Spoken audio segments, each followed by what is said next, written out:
Celebrating 4 years of talk like you've never heard it before, this is GabNet, the Great American Broadcast Network. If you're looking for great conservative talk, it's right here. If you desperately seek great liberal talk, it's also here. And if you want independent talk radio, it's here as well. Be part of the many voices of the Citizen Panel. Exclusively here. All opinions, all ideas, all in one place. The Great American Broadcast Network. You love GabNet. You love the hosts and the citizen panels. In fact, you wish you could take them wherever you go. On your computer, log on to gabnet.net, where our stream is available around the clock. On your TV, GabNet is available on Roku with the same around-the-clock stream, plus all the latest episodes of GabNet programs, old favorites, videos, and tons of celebrity interviews. When you're mobile, we're on your iPhone or iPad with podcasts accessible via iTunes or Stitcher, and that same around-the-clock stream on TuneIn. If you don't want GabNet wherever you go, well, the hell with you. Go ahead, listen to your old-fashioned talk shows that do things in the same old predictable way. Meanwhile, the rest of us will be having fun listening to talk like you've never heard it before on GabNet. Spotify has 180 million monthly users and access to 35 million songs and podcasts. Now, all those offerings are going to have to move over and make room for GabNet programming. Yes, at long last, Alex Bennett's Ramble, Damian Chaplin's Exchange, Jack Bishop's The Intersection, and even the franchise MC's Arena and Michael Snyder's weekly movie reviews will be fighting for space on this massive platform. Each day, the programs are updated, so you can hear them on the Spotify app, available for all smartphones and game consoles. Or you can just go to Spotify on the web at spotify.com. So, give us a shot on Spotify. There's a 35 million to 5 chance we'll get people to listen to talk like they've never heard it before. Jack Bishop of GabNet's The Intersection. Tuesdays through Fridays at midnight Eastern Time. It's everything from what's going on with the new royal couple to what's happening with that grumpy old man in the Oval Office. Movies, music, old TV shows, you name it. From thoughtful discussions to out-and-out fights like my grandma would referee between my uncles. So from mild to wild, join me, Jack Bishop, Tuesdays to Fridays at midnight for The Intersection on GabNet Live. It's talk like you never heard it.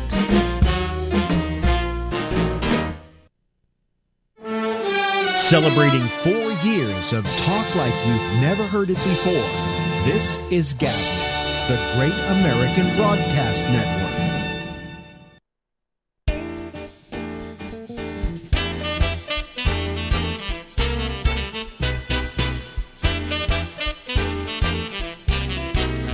Hey!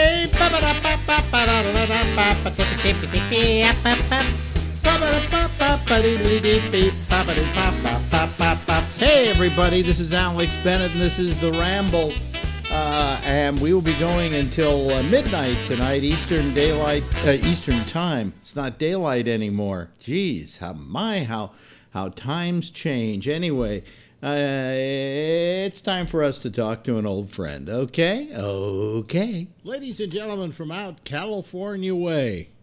I guess that's the way we'd put it. It's the musical stylings of Larry Bubbles Brown. Yes. The very tired stylings with this, I cannot take the time change. Now, first of all, before we get to the time change, we're recording this a day before the big elections. Because election night, I want to just do election stuff. So we're running the interview on a Wednesday, okay? So the election, according to people who are listening to this, has already taken place. So how about the fact that the Democrats just routed the Republicans? We saw that coming. We saw that coming, boy. That Trump's got his bad. That blue wave just rolled in there. Now let's try take two. Gee, yesterday was terrible, wasn't it, Bubbles? It was just horrible. I guess the Republicans really got energized by that Kavanaugh debacle. Yeah, it's too bad that we Democrats just were trounced last night. It was horrible. Okay, so then I can edit this to make either one work, I guess. Right. Anyway, hello, Bubbles. This time change is killing me. It does kill you. Most people go through a certain kind of jet lag. Yeah, I feel like I've been drugged. Yeah, it's a jet lag that you feel. And it's terrible. It's just terrible. In fact, I'm trying to figure out how I'm going to get through 25 minutes of this. I'm drinking coffee. I'm on new medicine, which makes me drowsy anyway. So, I think it's. But I sleep like a baby. Well, there's two states that don't change the clocks. I'm thinking about actually moving there. Arizona doesn't, right? Arizona, Hawaii, and parts of Indiana. Parts of Indiana. That was... Not the whole state, parts. Well, that's a fucked up idea. I mean, just parts of the state? Yeah, I can't... this is, something that farmers needed in the 1700s? It's unbelievable that we keep doing this crap. No, we only started doing this in, I think the 50s, maybe? Maybe a little earlier than that? But it's for the farmers, yeah. Yeah, and I ain't no fucking farmer. I know. And we're just fooling ourselves into making ourselves believe, oh, hey, look how late the sun is up. Well, that's because you turned the clocks forward, asshole. Yeah. You've just fooled yourself. Why don't they just say to everybody, hey, you know what we'll do during the summer? We'll let you off from work an hour early. Or something like that. Our winners start work at school an hour later if it's too dark, Yeah. I mean, but this whole concept really it's stupid and really is. Are we the only country that does it, or do other countries do it? Don't they? I think Europe does it too. Really? Yeah. Daylight saving time. Do we save daylight, or is that? I don't know. Like you said, there's a certain amount of daylight in each day, so. Gee, this daylight saving time is good. Look how late the sun goes down. Well, it would go down late anyway. The sun's not going to change for you, okay? Right. So you just decided to do something to fuck your clocks over, I don't change mine, but so I try to stay in the old schedule, but you still feel screwed up. Well, I've got my Apple Watch with Mickey Mouse. Folks, this is pre-recorded, by the way, when I do this. It's 1:05. Good afternoon. So that's my Mickey Mouse watch or my Apple Watch. So, but you wouldn't know about that because you don't know about technology. No, I've got people offering to give me Apple phones and. Yeah, well, I've got one sitting here for you, but if you don't start doing something about it, I'm gonna have to give it away. Yeah, I don't like Apple products to begin with. I don't like that company. I don't know. Yeah, so what are you gonna get? Some kind of watch that sucks, or some kind of phone someone's that gonna sucks? Get the jitterbug. That's a smartphone for old people. The jitterbug. Yeah, it's got big numbers on it, icons and numbers and everything. Yeah, right. The jitterbug. Well, I think that's about your speed, to tell you the goddamn truth. I know. I just can't. If I'm not interested in something, I really can't learn it. I become mentally retarded. Yeah. Well, I mean. And other people besides me have offered you phones, right? Yeah, several, yeah. Yeah. See, so, and the reason is they buy the newest one and they have that other one sitting around the house and there's no reason to throw it out. So let's give it to Larry. So I imagine you sitting there at your house with 20 smartphones. Just sitting there, not doing anything. Just sitting there. Just winking at me. Yeah. So, but what you just fight it. And you don't consciously fight it. You just don't do anything about it. Right. So what's the reason behind that? Have you figured out? I don't do well with change. I just never have, if anything. So. Well, but this is not, think of it not as change, but as progress. The fact that you're the only guy I know with a cell phone that's a dial-up. The flip. I don't think it's a dial-up. It has a rotary thing on it that was the original iPhone, you know. I did. The flip phone, actually, I've learned to text, which I kind of like that. You've learned to text, but you know how you've got to text on the flip phone, don't you? Yeah, it takes 5 minutes to punch in hello because you got to hit the numbers 3 times to get to the letter. Yeah, yeah. Shame on you. I know. Well, you got to get out here and show me how to do this crap. Well, I mean, do you know something? For text, it's simpler than what you've got. You just simply text and you type in a letter, and that letter, you can say what you want to do into the phone. That's what that would be nice, just talking into the phone. Yeah, and then it will write it. You know. Oh, I can't imagine must make a lot of mistakes with voice recognition. Not really. Not if you're good at it. What I mean by good at it is that once you start, you know the words you're going to say, and you just say it, you know.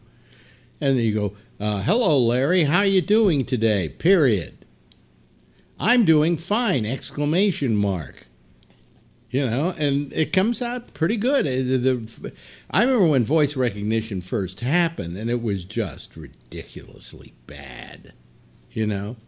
But now it's terrific. Get with it, Larry! Well, you were always on the cutting edge of this stuff. I remember you had one of the first, I think you had the first cell phone I ever saw. Yeah. I was always into technology. You had the brick. No, I didn't have a brick. I actually had a phone in the car. That was it, yeah. That had a cord, and you know it was one of the early ones. Then Motorola came out with the first flip phone, so I got a flip phone. And you know, one thing led to another. I'll tell you one thing about the iPhone when it first came out. I had dreams about it. Literally dreams of having an iPhone. Really? Yeah, but I was waiting for it because, number one, my current plan had another, year to run, okay? And because I figured I'd wait a year for him to get all the kinks out of it. And so I bought it, I think, in its second year, the iPhone. And I waited in line for it. There were huge lines.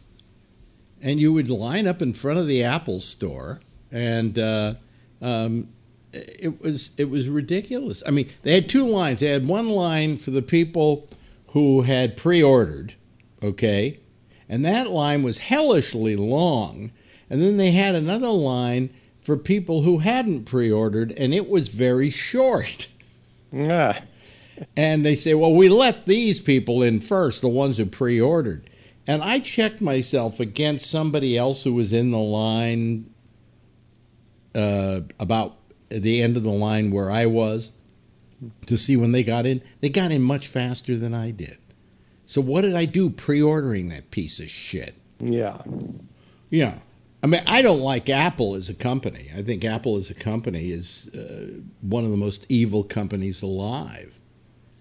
Yeah, they are, yeah. And I know people are listening to me going, oh, I love my Apple. Well, no, but the company is evil because of all the things they do. And one of them that really bothered me was when they started these Apple stores. There had been companies, places, that doggedly had remained Apple stores. One of them was Mac Adam in San Francisco. There was another one over in Marin County, where if you had an Apple, you went there to get your stuff. And they stayed in business through good and bad. You remember Apple almost went out of business at one point. Right. But these guys stayed open. They stayed loyal. And so did the people who were Apple acolytes. All right? All of a sudden, these guys have to close down because Apple decided to open up an Apple store a block away. And they did that. Like McAdam in San Francisco, which was the biggest Apple dealer, okay, and had been doggedly Apple for years and years and years and years and years. They built an Apple store a block away. And the next thing you know, McAdam is having to shutter their doors. There was a big store down here, I'm trying to remember the name of it now, on 23rd Street, that finally had to close down. And when I went in there once, I said, so how do you do? I mean, do they give you the iPhone or the new Apple computer or whatever the same day that it comes out? Like the iPads and things like that. They say, no, they wait about 3 weeks to let us have them. And I'm going, there's something really wrong with that. Yeah. You know, and the government never did anything about it and said, you know, years ago, you don't remember this, and I don't remember it at all either, but the movie companies owned movie theaters, okay? To this day. I do remember somebody, I think there might have been a Supreme Court decision on. There was an antitrust decision. Yeah. That they couldn't own the means of distribution if they were producing the product. Okay? And so therefore they couldn't have theaters. And they made them sell all the theaters. They could do the distributing. I think they could still have a distribution company, but they couldn't own theaters anymore because what they were doing is if they had a big hit movie, MGM, which was Lowe's, would put say Gone with the Wind in all the Lowe's theaters, but not let any of the other theaters, especially the independents, have it for a long, long time. And so I don't know if it was the Supreme Court, but I do know it was the Justice Department who filed legal action against them and made them divest themselves of the theaters. So that was a big decision. Well, if that's the case, wouldn't that be true with Apple, the producer of products, owning the stores that they're sold in? Exactly, yeah. So I think they should shutter all those damn fucking Apple stores, you know. And I don't know where all those geniuses will go. I suppose they're going to go somewhere to split the atom, you know. No, that's a good point, though. Yeah, it's the exact same thing. Yeah, there's no difference. And so I said to myself, why are they allowing this to go on? And that's one thing I hate about Apple. What I hate about Apple is that every year they make you obsolete. You know, you may remember years ago cars got obsolete supposedly after a year, but they really didn't. Most cars actually radically change their models only once every 3 years. In the intervening years, they would come out with the new Ford, and the new Ford would have like, a larger fin versus a smaller fin, you know, or something like that. It was a moderate change in look of the car, but very slight. And then at 3 years, oh man, that was when you waited for them, because they came out with the brand new, just new body and new everything and new stuff inside and new seats and all of that. But here, Apple just goes for total obsolescence after a year. And I say to myself, like, I just got an iPhone X a couple of months ago, and already it's obsolete because now you have the Apple ZY or something that blows you, you know. And I don't like that. I also don't like the fact that, for instance, if you have a PC and that PC is 15 years old, you can still run Windows on that PC. But Apple, after 10 years, makes, like, I have a machine here that's totally obsolete. I cannot upgrade to the newest operating system because it won't go along. And they give some lousy excuse like, well, because it plays to a certain chip that we now have in the thing and blah, blah, blah, blah, blah. That's bullshit. They can retrofit the old ones, you know. They can make the OS work with the old ones, but they don't. And that's another thing they do, and I think that sucks. Okay? Yeah, maybe they should be sued. Not that the newest OS works that well. It took me 2 attempts on both of the machines I upgraded to it, 2 or 3 tries before it actually worked. You know? I mean, Apple is not this technically proficient company that it once was. That's what people that like this stuff tell me, and I also the people that like Apple products almost seem like they're Stepford wives or something. Just so. Well, you know what it is with me? There are 2 things. Yeah, there are those who are like must have Apple. You know. Yeah. And it's a Night of the Walking Dead Apple acolytes. But the other reason why is that I've got an Apple phone, I've got an Apple computer, I've got an Apple Watch, got iPads, iPhones, whatever. And I'm in that ecostructure. And now that I'm in that ecostructure, it's very hard to get out of. You know? Yeah, you're trapped. Yeah. My Apple phone is, even my email address is linked to my Apple phones. It's an Apple account, which you get automatically when you get an iPhone. You know, so I'm so linked to it that I really can't extricate myself from it. And everything, admittedly, everything talks to everything else. If you send me a text, I'll get it on my watch, I'll get it on my iPad, I'll get it on my computer, I'll get it on my, iPhone popping up. So I'm wedded to that ecostructure, and I wish I wasn't. I wish that tomorrow I could go out and maybe buy a Samsung if I think it's the better phone, but I can't. So and I have to admit, I mean, Apple is still, I think, the best phone out there. Mm-hmm. I think and I'm not being prejudiced about this, but I've had some of the others in one form or another. I have a little kind of like iPad type device that's linked to the current operating system of, say, Samsung. It's a Samsung tablet, and I find that it's kind of klutzy. I don't find it as good. But Apple, Apple makes a very good product, but it's very high priced. It's not cheap any longer. I mean, if you get the newest iPhone, the iPhone Max, which is the biggest screen and the most everything and blah blah blah, you're gonna pay $1,400 for that damn thing. Jesus. Now it's paid off. You use your phone bill. It's on your phone bill every month as a monthly payment, and you pay it off that way. So they figure they can charge whatever they want because people aren't going to have to pay that every month. But still, I mean, that's a pretty high price for anything. So I think maybe the Jitterbug's a good idea for you. I'm going to get a Jitterbug from Larry Stoll. Oh, does he have a Jitterbug? I think so, yeah.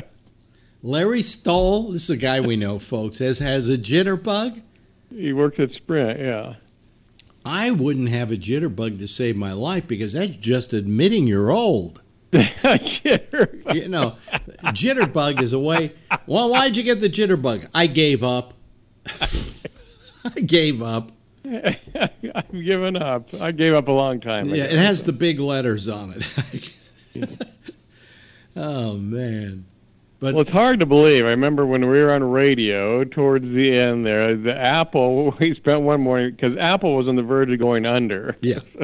Well, they sent me, in those days, what they did is I went on the air and I was like always kind of putting down Apple and saying, why would anybody want one of these pieces of crap? And so Apple called me and said, do you want to have one on loan and see how good they are? And I said, yeah, sure, I'll do that. So I had them, they delivered it, and I used it, and it was the biggest piece of shit I ever, this was during their downtime without jobs, when they had the other guy in there. And Gil Emilio. No, there was the guy before that, the guy who was from Pepsi. I'm trying to remember his name now. Scully. Good. You should be my. You should live with me, and you could be my memory guy. I'll be the jogger. The memory jogger.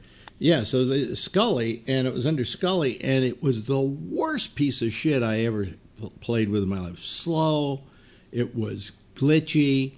I opened it up once to see what was inside, and they were using tin foil as a shield for some stuff. You know, really, Wow. There was no elegance to it at all. All right. And whereas I got my first Mac Pro that I got, this is my second one, but I opened up my first Mac Pro and I expected to see nothing but the same thing in there.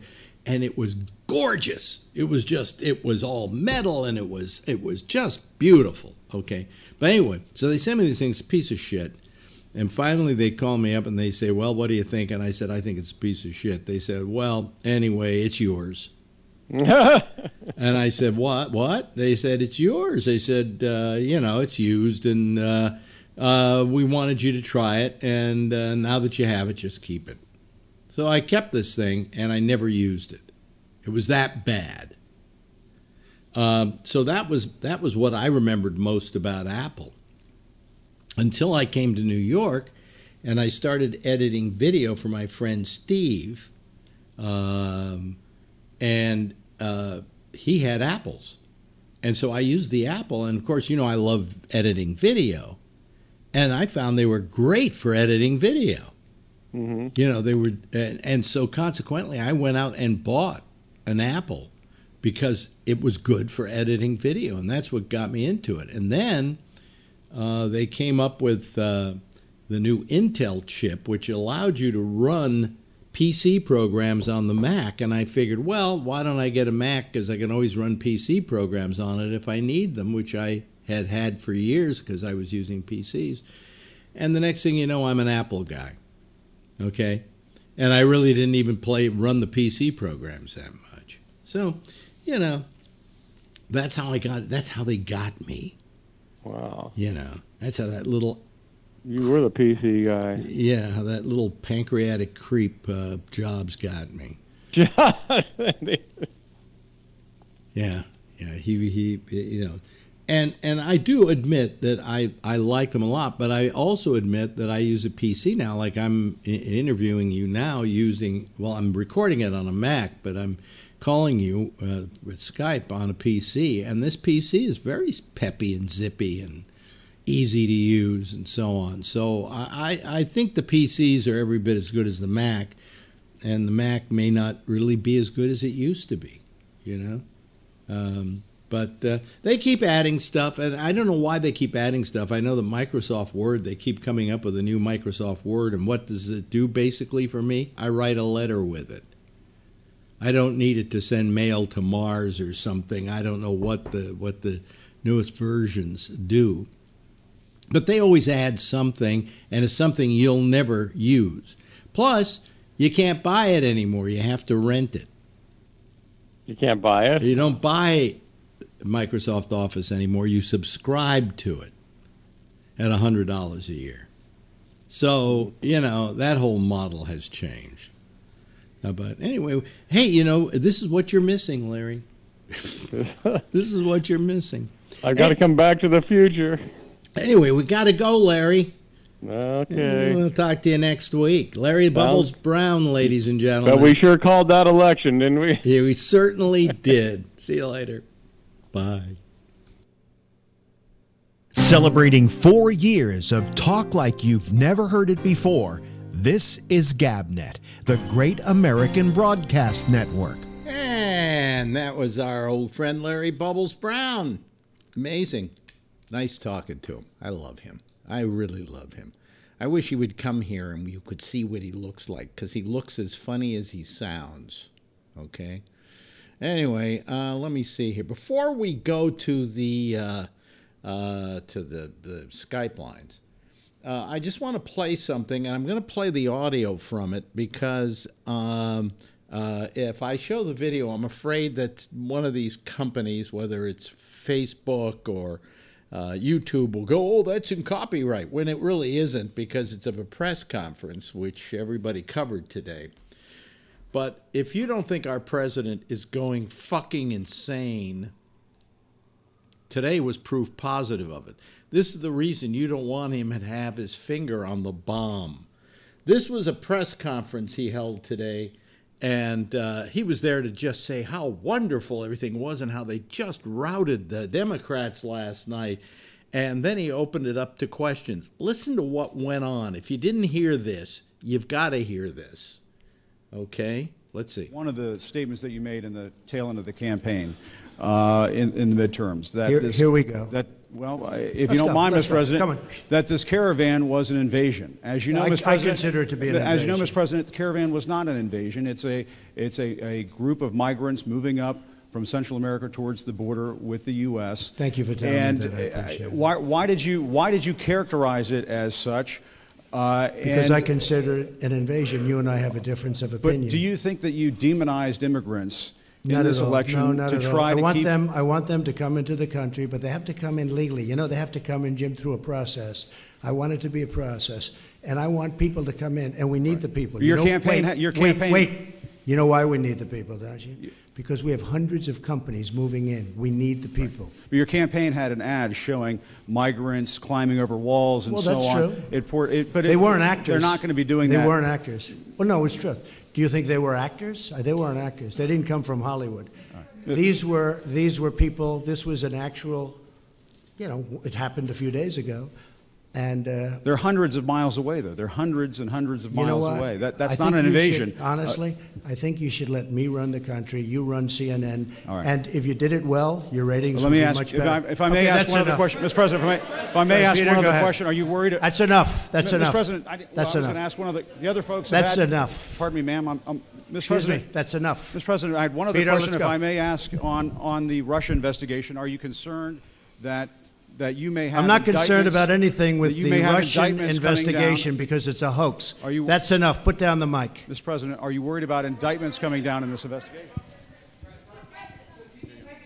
Mr. President. I'll tell you what, CNN should be ashamed of itself having you working for them. You are a rude, terrible person. You shouldn't be working for CNN. Go ahead. I think that's unfair. You're a very rude person. The way you treat Sarah Huckabee is horrible. And the way you treat other people are horrible. You shouldn't treat people that way. Go ahead. Go ahead, Peter. Go ahead. In Jim's defense, I've traveled with him and watched him. He's a diligent reporter who busts. Well, I'm not a big fan of yours either. So I understand. To be honest. Okay. Well, that's what went on. Let me just turn this off here. Okay, so I don't have to watch him or listen to him any longer. That was what happened in the press conference today. Have you ever heard anything like that? It's just absolutely unbelievable that any president of the United States would act in that way. And calling Jim Acosta rude when what he was being was rude is amazing to me.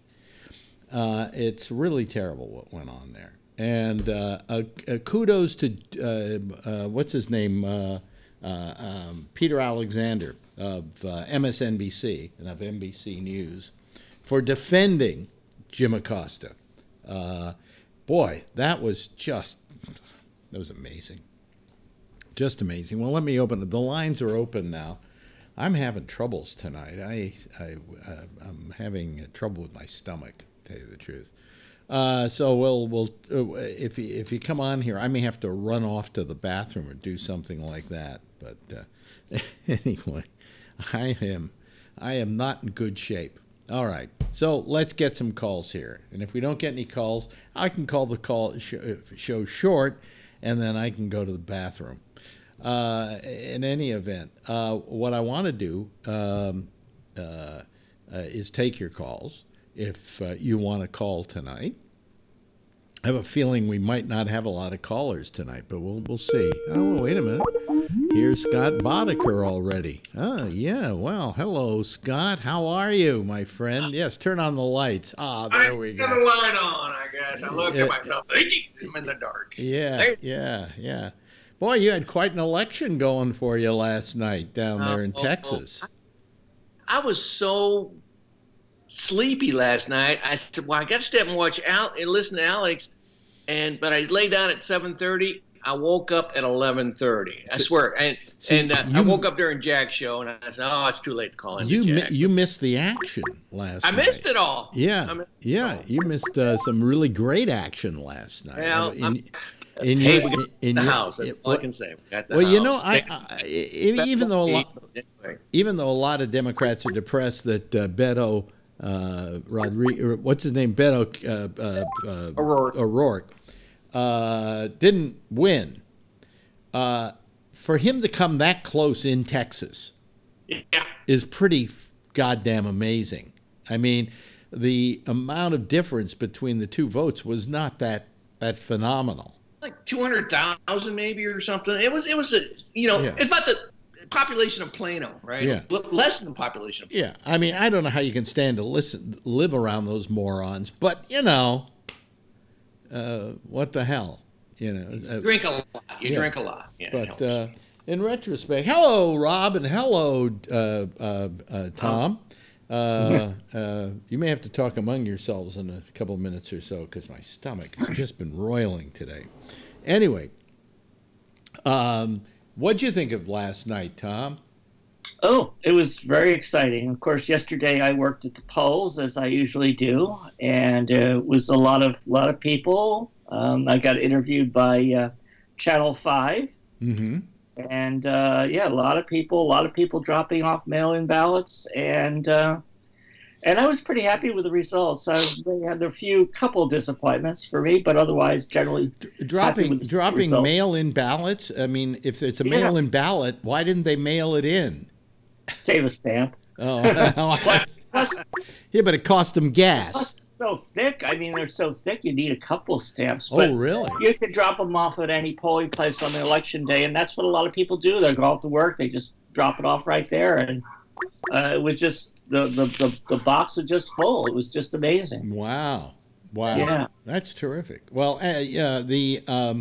but here's something strange about California, and I don't know. I was watching the news today, and they were listing, who won what, and they had like the two races and how much one person got and another person got, and they were going on a constant crawl. Up comes Dianne Feinstein, and she's of course blue because she's a Democrat, and the guy she's running against is blue. Mm-hmm. He's a Democrat too. And then I suddenly remember California has this new way of doing things that in the primary they take the top two people and have them run against each other. And in this case, it was two Democrats. Yeah. Mm-hmm. Yeah, a number of races it's been two Democrats. And it's been this for a number of years, ever since they started. Like last time that Kamala Harris ran, her opponent was a Democrat as well. So it's the top two primary, and it's very interesting. Yeah. Yes, Scott. Hey, I want to know, when it's two Democrats running against each other, do they get really nasty and dirty against each other?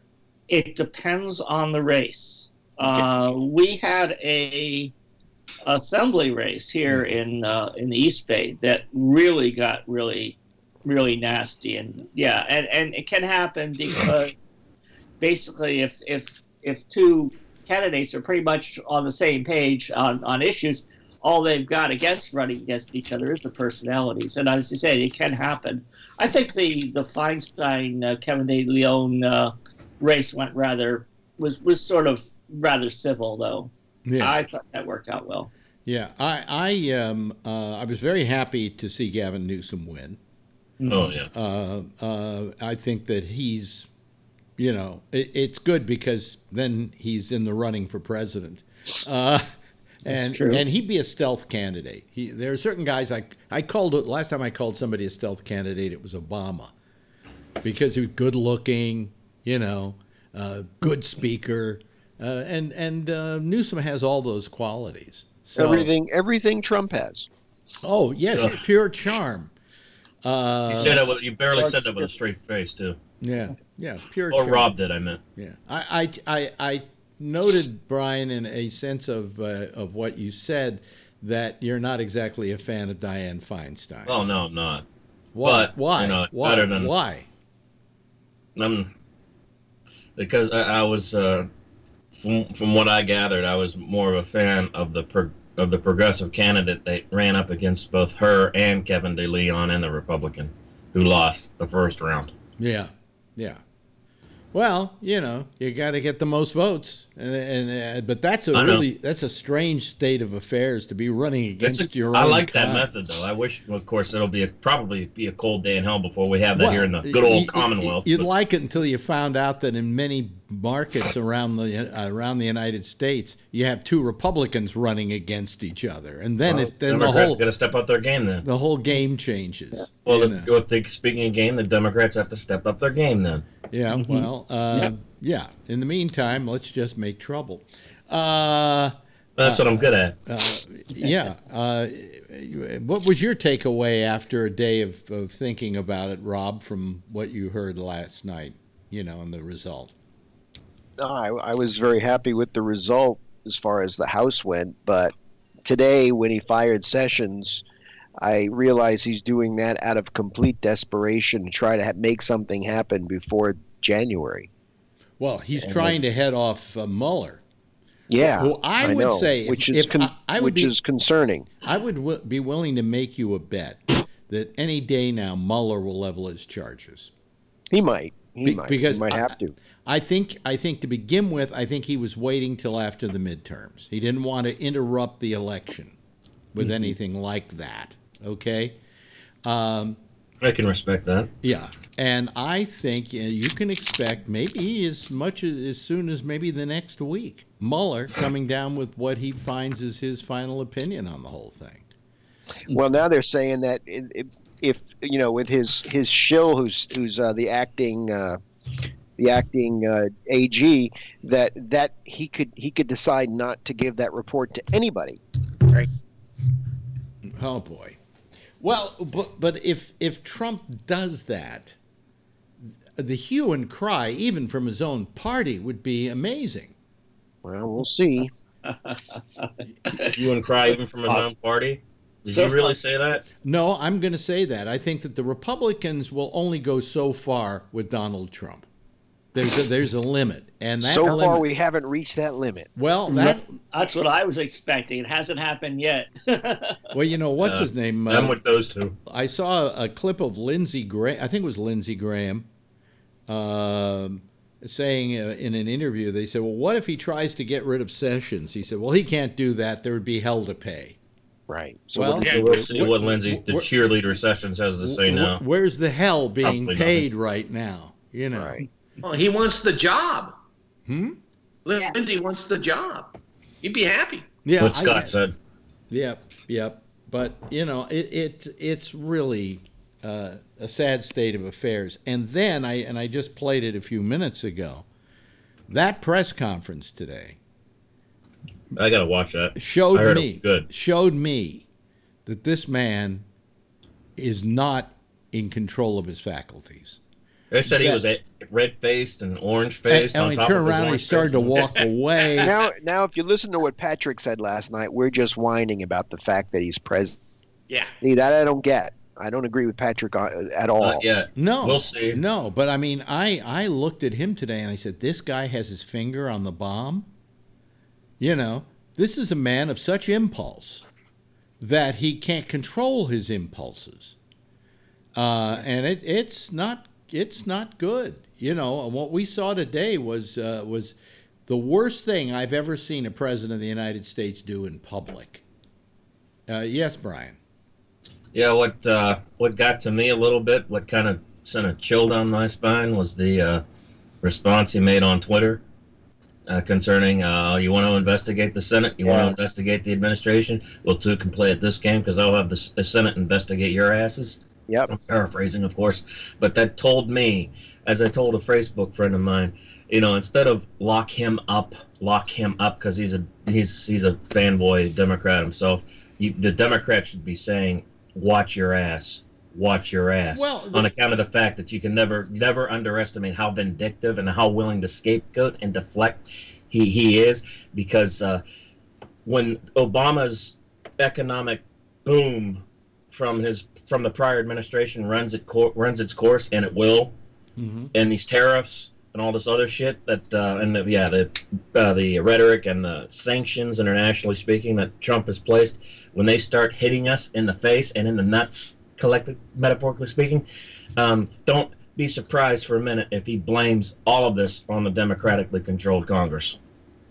Well, I mean, he's going to blame everything he can on the democratically controlled Congress. This is his, that's a no-brainer that he's going to do that.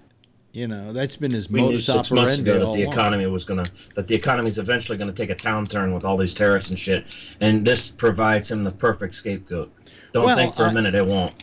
And don't think for a minute that the American people are stupid enough to not fall for it either. The stock market today took a very big upturn of about 525 points, okay? And it'll do a downturn in about 2 days or so. Well, wait a minute. The question is why it went up. And I think why it went up was a reaction to the vote last night, at least with the Congress, being against Trump. That there was a little more confidence in this country. The confidence isn't being built by him. And to say that he's responsible for this economy, he hasn't done that much to make it change.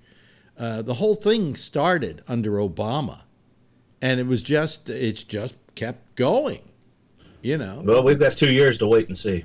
Yeah. In terms of how his shit affects us economically. He's already announced that he's running for president. Oh, yeah. Yeah. He used this occasion. He's already raising money for it. Supposedly has raised $200 million. Right, more than any other sitting president has ever done. Yeah, yeah. He doesn't seem. Do any of you get the feeling he's not really being president? Yeah, of course not. We knew that from day one. He's out on the road campaigning. When he's not campaigning, he's watching Fox News. Yeah. He's not doing anything. He's an accurate metaphorical representation of the collective ignorance of the American public. Well, you may be right. I know I'm right. Yeah. Especially around here in my neck of the woods. Yeah, well, he could very easily be the manifestation of the idiocy of the American public. And it's a shame because there are a lot of smart Americans who are having to suffer for it. Oh, yeah. That's how it works. There was there's always been this notion that the great thing about America is that because we have free and open elections, that we're in better shape for that. And I'm just wondering, is the American public smart enough to vote? Free and open elections, only if you can afford them, only if you can afford the run, and you make the right inroads and connections.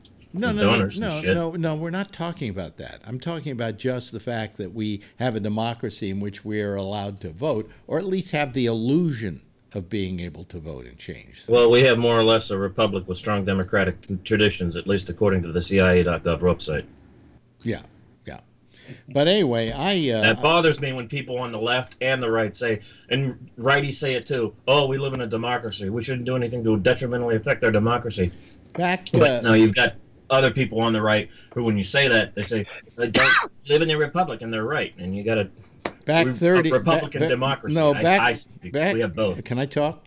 Back about 30 years ago, maybe more than that, maybe 35, I was on television here in New York, and I came up with a term that I've been using all along, and that is we live in an illusionary democracy.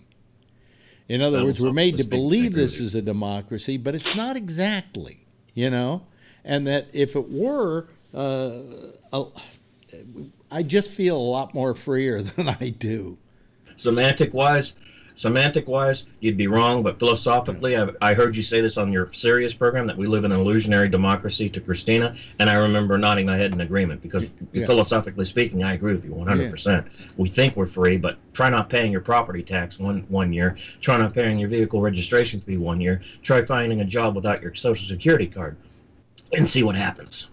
Well, I feel that it's a democracy, but there also have to be methods. And you have a Social Security card, so you can have an account so that Social Security money can build up. That's why you have a Social Security card. For retirement assistance. That wasn't meant to get a job here and there and everywhere. To be used to monitor you, track you, and put a file on your ass all the time. Yes, Tom. What's that noise? Is that you, Jeff? Is that no? No. Okay. All right. I'll look and see whose picture lights up when that noise happens. Yes, Tom. Anyway, I was just going to say, now I'm trying to remember. Oh, yeah. So a lot of the problems that you know, at the last election indicated is the fact that regardless of how big or small a population of a state is, every state has 2 senators. Mm-hmm. And so Democrats have to actually way outperform Republicans to get to get anywhere near a majority, and we just keep falling short. And that's the same problem with Electoral College. So the thing that we have a flawed democracy, mm-hmm. and things that worked that sort of try to keep things in balance in the past regarding the number of senators in a state and the Electoral College vote. Those are the parts that are breaking down, and people are getting really frustrated that a large part of the country is really controlling the government, even though they represent a far fewer percentage of voters. Yes, Brian. Just going to say, in response to, is it Yamaguchi, right? Yeah. Okay.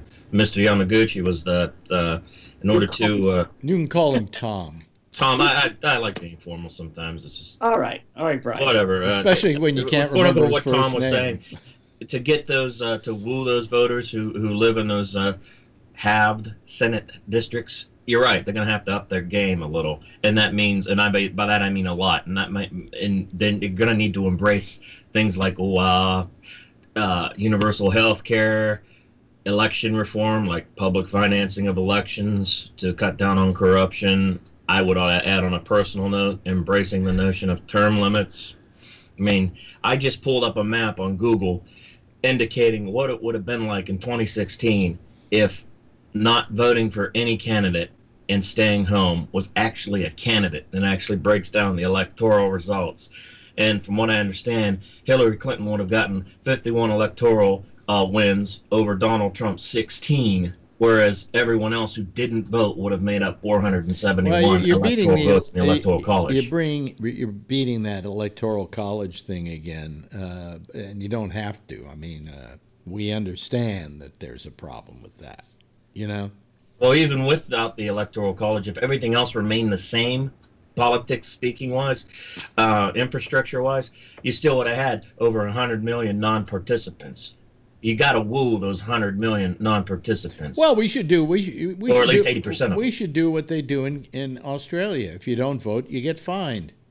That's one solution we postulated, because I posted this in public venues for people to comment on, and that was one suggestion.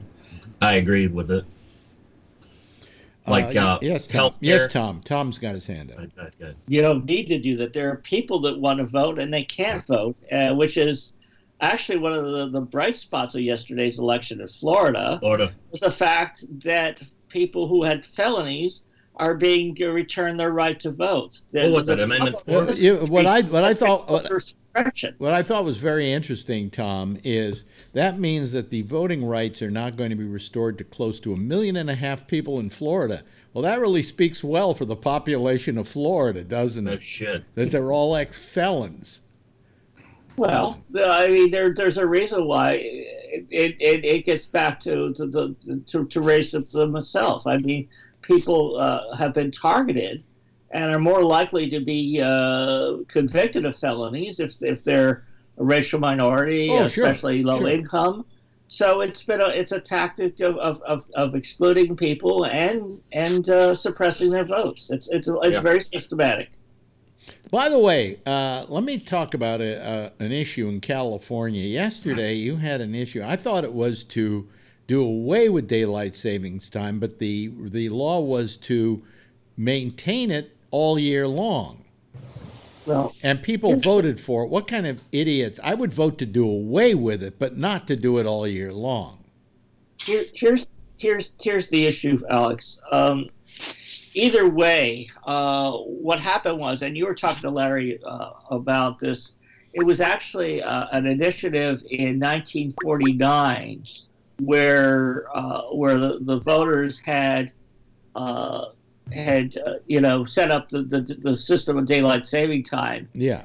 And basically the only way that it can be really changed is by putting on the ballot. So this ballot initiative actually basically tells the legislature that they can go to either all daylight saving time or all standard time based on if they can get permission from the federal government, from Congress.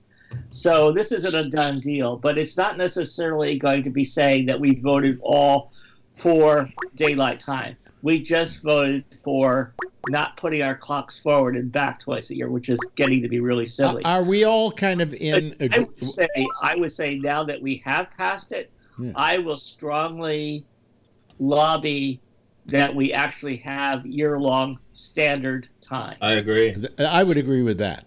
I disagree. Why do you disagree?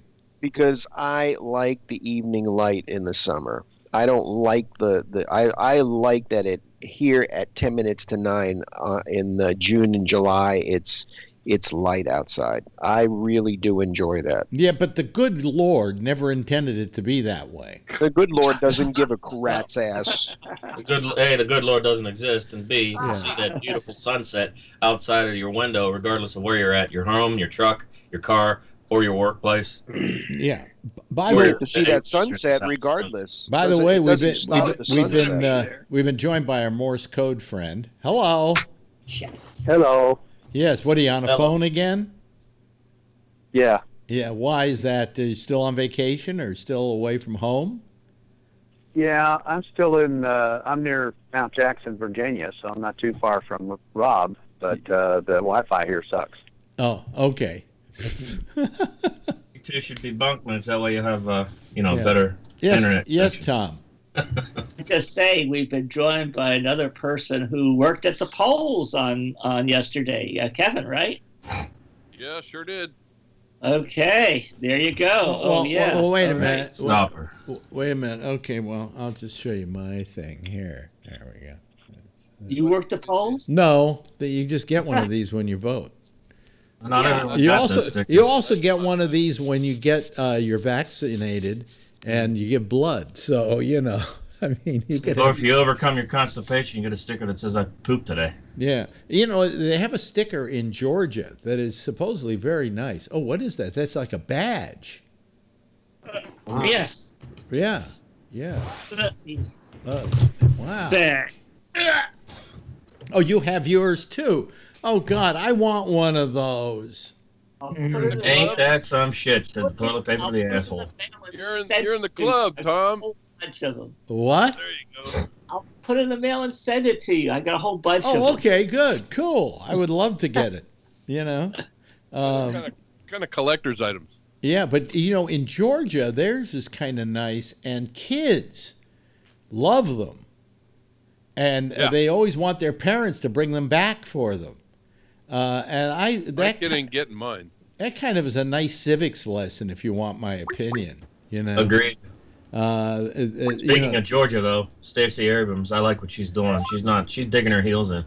Because there's something's rotten in that state there. Well, if the guy who she lost to set the voting quotas and so on. I think it was our mutual friend Bob Eberth who we were communicating on Facebook, and he was saying, I think the election results in Georgia, Florida, and Texas were rigged. And I said, well, good for Stacey Abrams for doing what she's doing, but as far as the supporters who donated their blood, sweat, and tears to the Beto O'Rourke campaigns and the Andrew Gillum campaigns, and much like Hillary Clinton in 2016, they're just rolling over and putting their ass up and being bottom boy prison bitches were my own words. Well, I think I think in the case of Gillum, he lost by enough that he had to concede. Okay, and in the case of Beto O'Rourke, It was pretty much a fait accompli. It was about a 3% difference. Okay. It strikes me as somewhat that that those candidates who were defeated are saving face so that they don't offend too many people with their sour grapes dispositions at their future cocktail and wine parties. So you know what? They can go fuck themselves as far as I'm concerned. Well, we're in disagreement. Well, with you're a bitter human being, Brian. I'm a cynical realist. No, you're a bitter human being. I'm a cynical realist. No, I don't think you're a cynical realist. I think you have a tendency, okay, may I say this, to be a bit too cynical. How so? In this day and age of Trump and fake news and people like Phil? Even in spite I'm probably not cynical enough. I met people darker than me who are professionals. Well, first of all, fake news was invented by Trump. Yes. Tell him, Vernon. Coined by Trump, maybe. Yeah. I mean, invented by Trump. Anything that he didn't like was fake news. That is true. Yeah. Did you hear him going at CNN today? Well, I played a little bit of it tonight. Okay, I missed it for the audience. I gotta see that. It was shit right there. Yeah, it was the most amazing thing I've ever seen a president do. Well, it wasn't just CNN. He went after Peter Alexander. Well, because other people. To Peter Alexander's credit, I really got to give him props. The guy defended his fellow reporter up there. Exactly. And by the way, and then I'll go to Jeff's next. This item came in. The White House says it's suspending the pass of CNN's Jim Acosta until further notice. Is that some bullshit or what? Yeah. Yeah. Yes. And you should think of Jim Acosta as a hero, because one of the rules is you're not supposed to, at a press conference, embarrass the president. But the question is, what exactly is embarrassing the president? If asking a legitimate news question is embarrassing the president because he can't answer it, or he doesn't want to answer it, or it makes him look bad, that should not be a reason to suspend somebody's. And what about the PBS gal that asked? Yes, that part I didn't play, where she got up and asked him about what was the question exactly? It was a racist. Oh, he said about a racist question. It was about him being racist. Yeah, nationalist. Well, a nationalist, really. A nationalist, and doesn't that give the American Nationalist Party, which are the Nazis, a bit of a boost? And he said, you know, what's interesting is I heard that on the radio. Yeah. But then I didn't know she was black, and then I saw it on TV, and I went, "Holy shit, she was black!" And he starts yelling at her, "You asked me that because you're racist." Yeah, he said that. I was like, what? Why is she racist? Because she's yelling at the white guy? And she was black too. Yeah, and I'm going, "Holy crap!" I mean, that press conference was a total, literal meltdown on his part. Yes, Jeff. I think this is the first time where the people who were arguing, they were arguing with the president, and he was arguing with them. He walked right. It was he sets the tone. Yeah, it was a war. It's like you're ready to pounce. Well, you know what it is? I think the press. I'm happy. Good. Yeah, I am too. Really happy. Well, I think the press has gotten sick and tired of being called fake news. Yeah. You know, it'll only take it for so long. And the fact that Peter Alexander then said, "I know Jim, and he is a very responsible journalist," I think it was yet another person who couldn't take it any longer. Right, and they were asking legitimate questions and waiting for a legitimate answer. They weren't getting it, so they were challenging on him. Yeah. You know, they were coming back with a second question. He didn't want to hear the second question. Yeah. Tough shit for him. He was turning back. He was answering questions with questions, and then answering questions with whataboutism all day long. And by the way, this is not going to stop now, because now that the press has unleashed on him, they're going to keep unleashing on him. Oh, in yeah. Situation. Hey, I got a question. They're going to do everything they can to get him to go off the rails. Yes, Brian. I'm gonna substitute for Phil Meyer by telling a dirty joke that's only funny like diarrhea in church, and I'm gonna ask, What was he, Kevin? Did you notice if our friend Mr. Meyer was in the background, doing his prep work and his speeches and shit? Because that's exactly something like Phil would. Those are exactly the things Phil would do. I was thinking about him the whole time. Whataboutisms. I was thinking about him the whole time. Yeah, well, he's not here tonight, and he can't defend himself. But I would. That's okay. He'll listen to the replay. I would love to hear what his excuse for that behavior is. I mean, there's no excuse for it.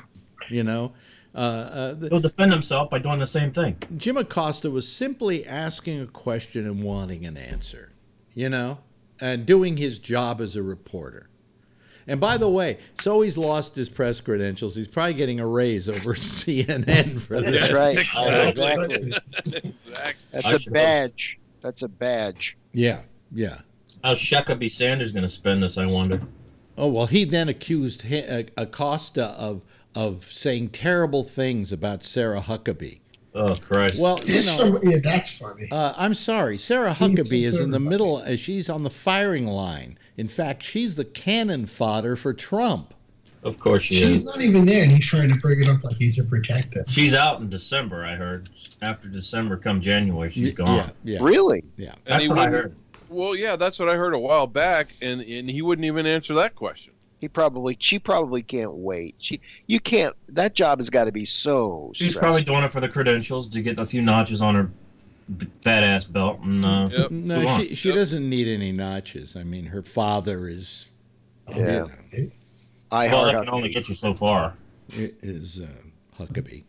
Yeah, that's great. Who incidentally was one of the more amiable people I've ever interviewed. I have to say that about him. Go smile to your face and fuck you behind your back. At least you don't like sucking cock, Alex. Because if that were the case, you'd see that. No, it doesn't all come down to that, Brian. Can you imagine Brian's questions for Trump? He happened to be a very amiable guy. Now, this may be the fact that he's a very political guy as well, but he's a very smart politician. And I enjoyed my conversation with him because he had a good sense of humor. I could kid him, and he didn't mind it, And to me, that's always, if Trump can be gotten by flattering him, the way you can unnerve me is by laughing at my putting you down, okay? Because to me, I respect that, so. Whatever. You act against my interests. Hey, the other guy, my adversary. The other guy who was absolutely amiable and that I really enjoyed having on the air was Tom DeLay. The Hammer. Yeah, you would think that these guys, would be guys I would hate. But now Gingrich, on the other hand, was the biggest. He was indicted, though, wasn't he? Yeah, DeLay? Yeah. You go. Gingrich, smile to your face and fuck you in your back. Gingrich, on the other hand, was one of the biggest assholes I've ever interviewed. So he's consistent. Yeah, he's all the way around. Yeah, he's very consistent. Tom, did you want to say something? I thought I saw your hand up. No, that's okay. That's okay. Oh, all right. Although I would really be interested in hearing from Kevin how the polls went down there. You worked in San Benito County, right?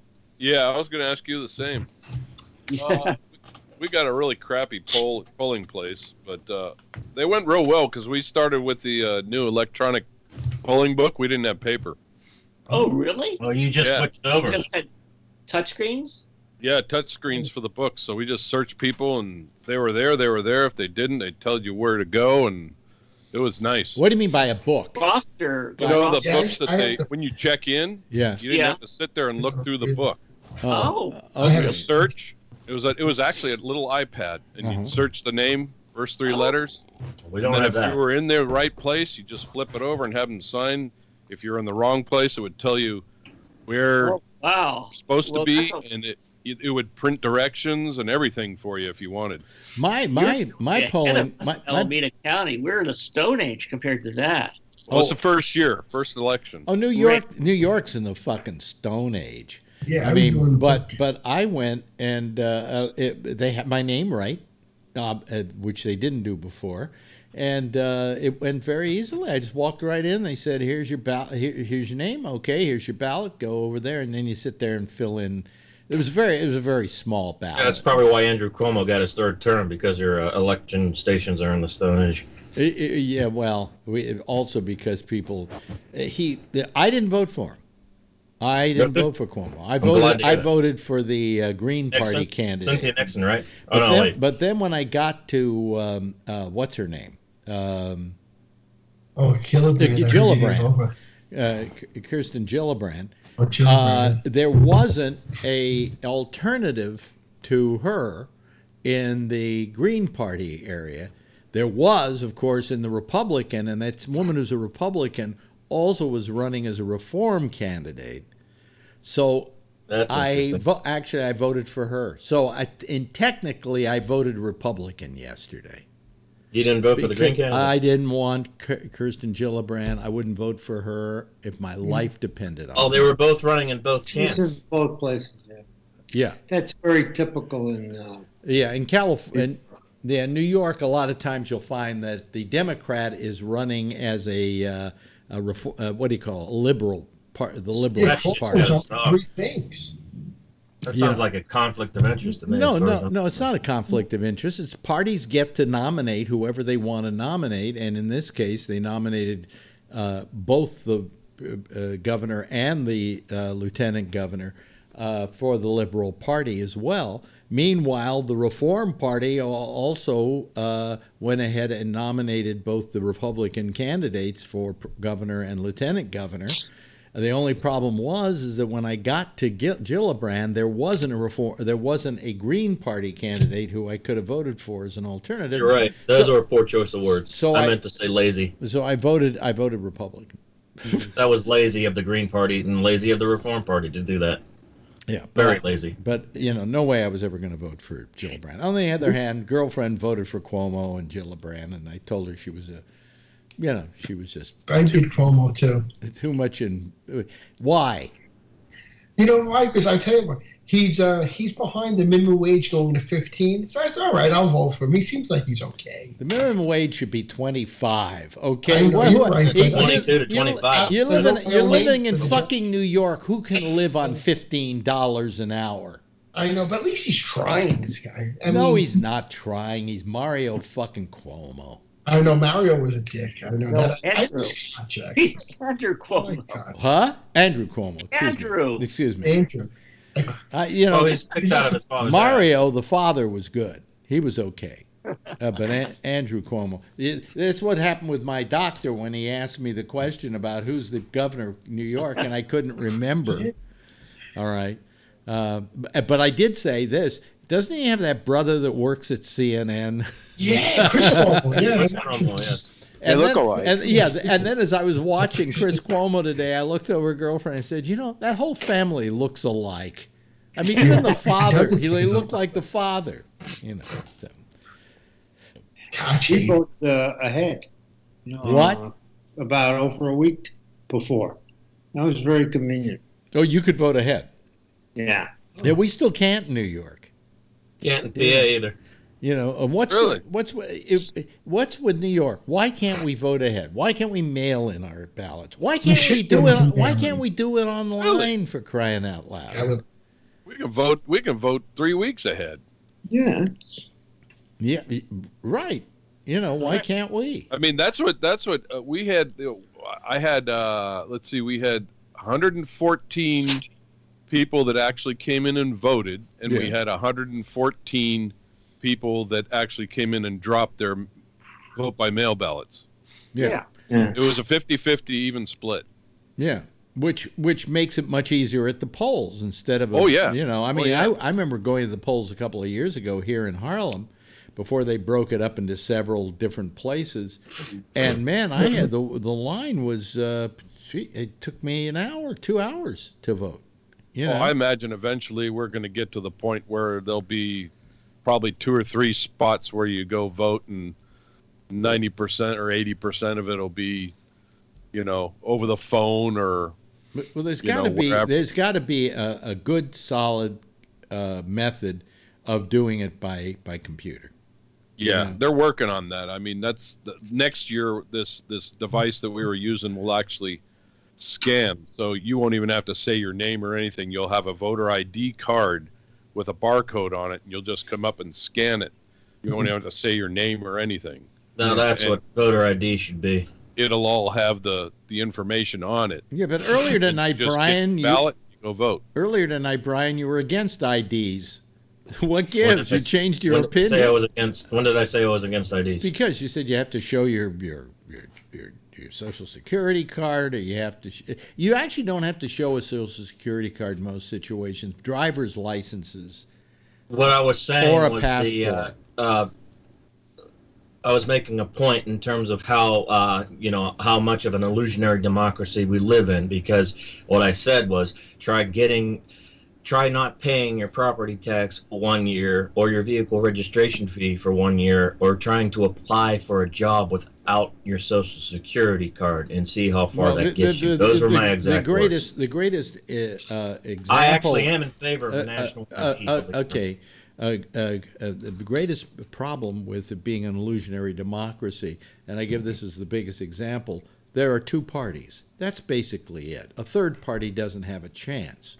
And in a real democracy, a third, a fourth, a fifth party should all have real chances depending upon the ideas they put forward.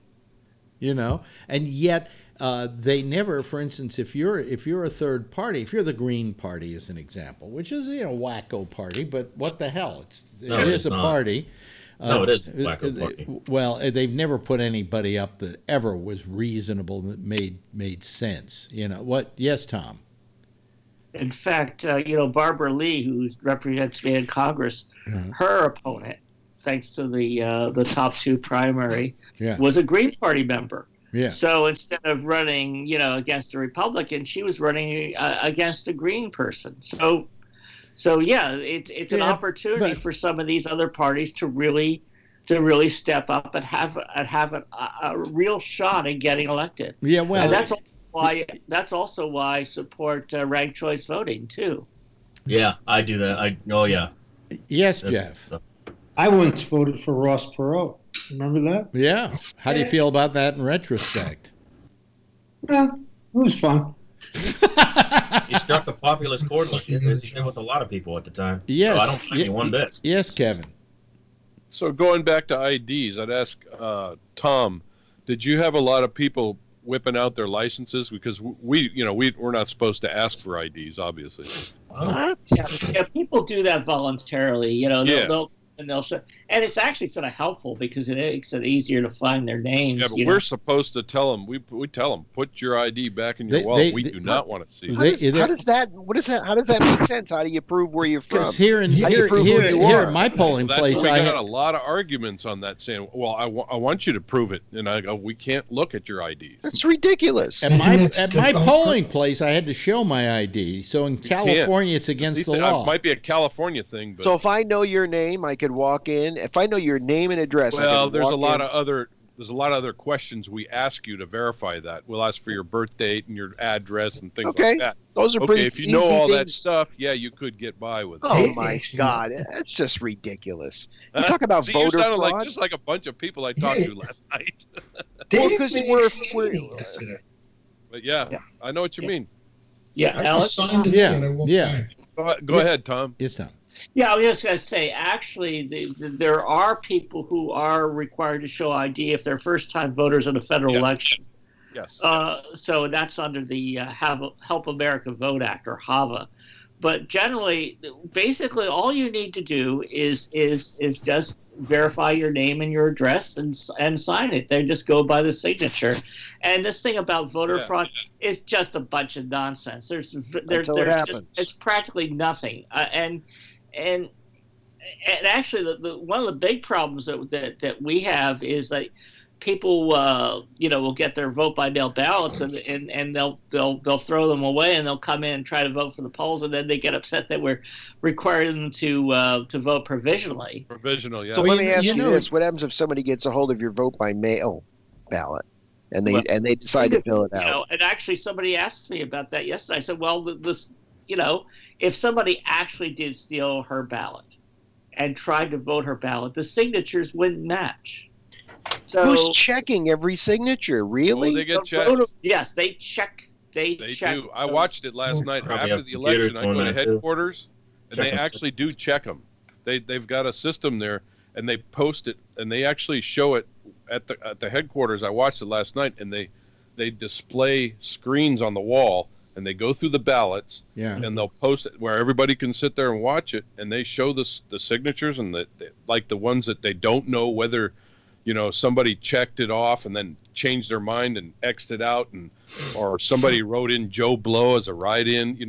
They scrutinize all these ballots. Well, They I actually had do to that. write my signature, but above my signature was the one they had on record.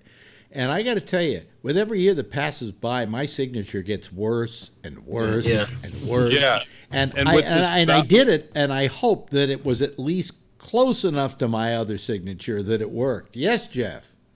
Well, when I came into Boston the other day from out of state, out of the country, they want to have your passport, but they actually took a picture of yourself, and their computer compared my picture and the picture that I had, I don't know, for 2 years ago or 3 years ago. And they did that for every single person there. It was very That's probably the facial recognition stuff. Yeah. It must be working pretty well. Let me ask you a quick question. Eventually, that's going to happen with everything, probably. Let me ask you a quick question. You went out of the country. You went to Africa, right? Yeah. Yeah. And you have a pacemaker, and it reports back to your doctor constantly, right? Now, my question is, what do you do when you go out of the country? Does it still report back to your doctor? It takes like 3 hours to get there. I usually kind of tell them at one time or another that I won't be around. Oh, okay. Yeah. It's like reporting to a parole officer. Come on. Well, they don't have a long distance plan for it or nothing? Not as effective as, because I really have a system right in my bedroom that continuously makes a yearly, not a yearly, but a every day, a little bit of informative information. Yeah, because my CPAP, when I take it somewhere in the U.S. or whatever, I can just plug it in and it'll dial out wherever I'm at. Well, send out the message. But I guess if I think I could do it probably. Here's but the thing I'm paranoid about. I can't. Every night I go to sleep, and there's a sleep program that I have on my iPhone that talks to the watch, and the watch talks to it. And I go to sleep, and I put my head on the pillow, and immediately it starts recording. How does it know I put my head down on the pillow? You're going to sleep now, Alex. Yeah, it's... Wake up, Alex. What? Yeah. Get up, pal. Wait a minute. It's Imagine you get Phil's voice in your room, Alex. What the hell is he doing here? Yeah. You're pissing on the side of the toilet, Alex. Yeah, no, Mickey doesn't talk to me while I'm sleeping. Please don't. Now, Alex, you missed the bowl. I can also start the thing from my watch, and it'll record it on the watch as well. That's called the manual mode. But the automatic mode, my phone knows when I'm put my head down on the pillow. They must know that.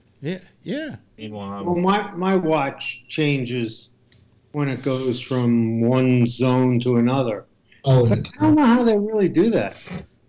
It's got to be something to check. you know what? I watched that one time because I was going from a zone from Idaho to Oregon. Yeah, your and iPhone I actually watched it on the watch.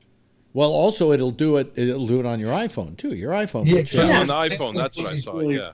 Yeah, and I noticed that like I'll fly from New York to San Francisco, and then I'll look at my watch, and the time has changed. And it changes the weather too, Alex. If you go to the weather, when I landed at San Francisco, it changed to the weather app too. No, Like when you the land, weather it app. tells- The weather app on the iPhone, you always have. You have one for local weather, and that it knows. You know, and it's judging. Hey, you're in San Francisco now, you creep. You know. Yeah. We know it. I'll tell you what's really How do you wild. know? We have a thing. Find My Friend.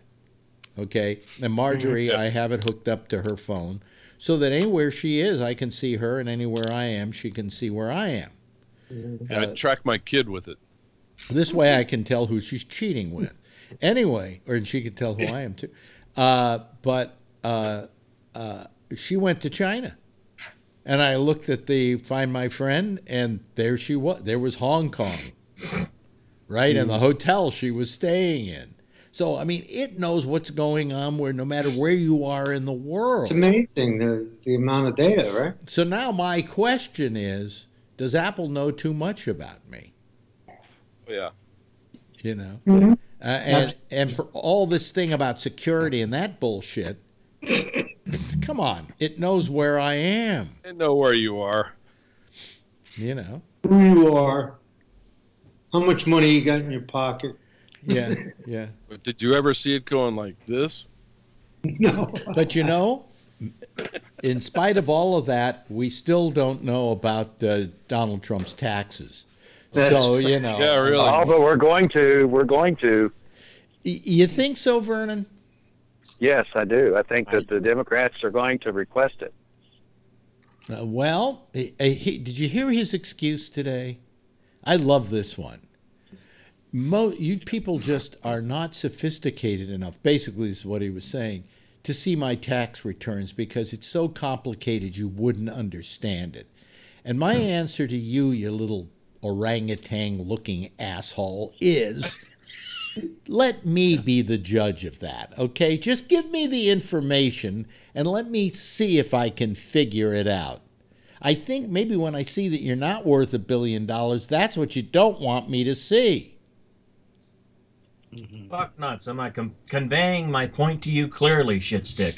I hope the fuck Christ so, dick licker. Well, that would be my response. I wouldn't put it that way because he'd revoke my press credentials. He'll do it anyway for looking at him funny. I mean, if Jim McCarthy, here's the thing: if you're in for a penny, you're in for $1, and if you're you're going to be treated like you're in for $1.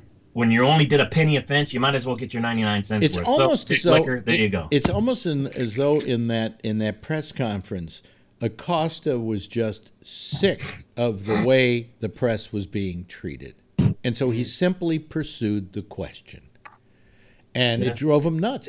So much so that Trump actually turned around and almost walked off the podium. Yeah.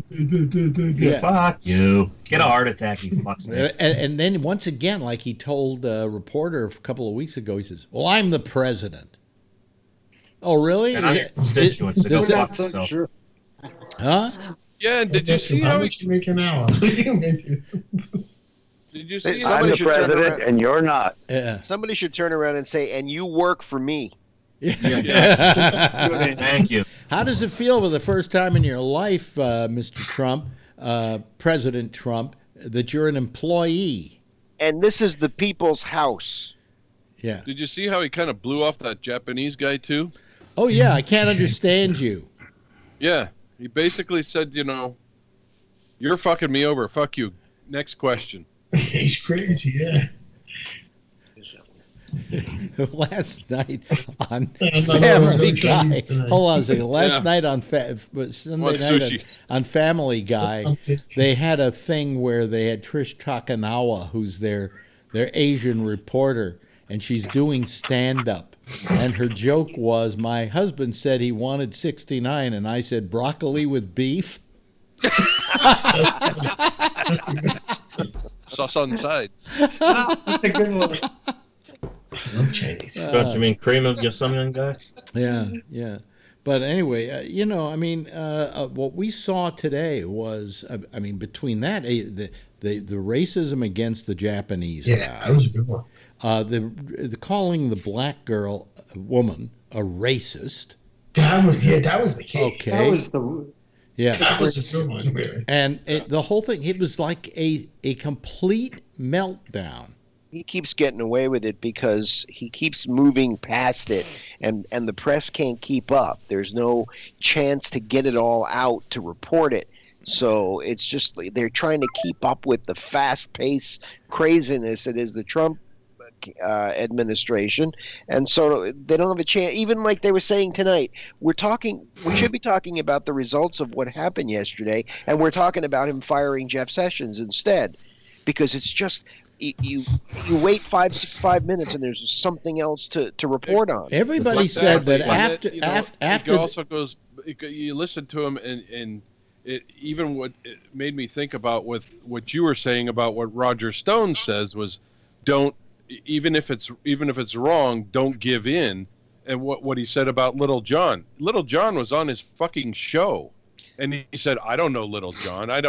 He was on your show. Well, I don't know Little John. I never knew him. You mean the fucking guy was on The Apprentice? You mean he never knew him? Stuttering John? She just doesn't pay attention. Do you mean Stuttering John? I mean, Stuttering John? Who's Little John? Little John, the rapper dude.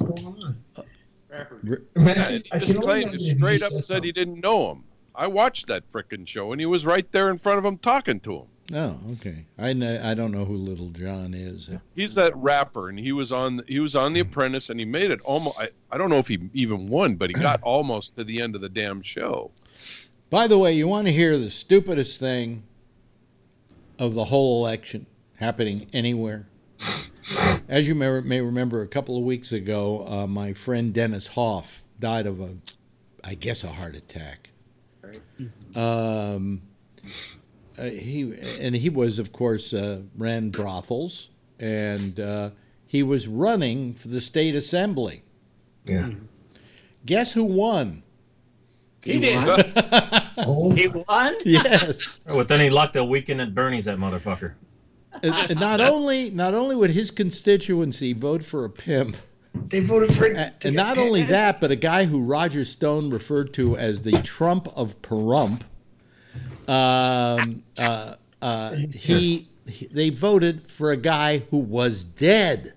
That's, I don't want to say funny, but that's and ironic. Now even worse, in a voting population that's very small. By a I would plurality, rather have a dead president than Trump. By a plurality of 7,000 votes, which gave him 65% of the vote. Yeah. Yes. It's the first time in American history that's happened either. Yes, Tom.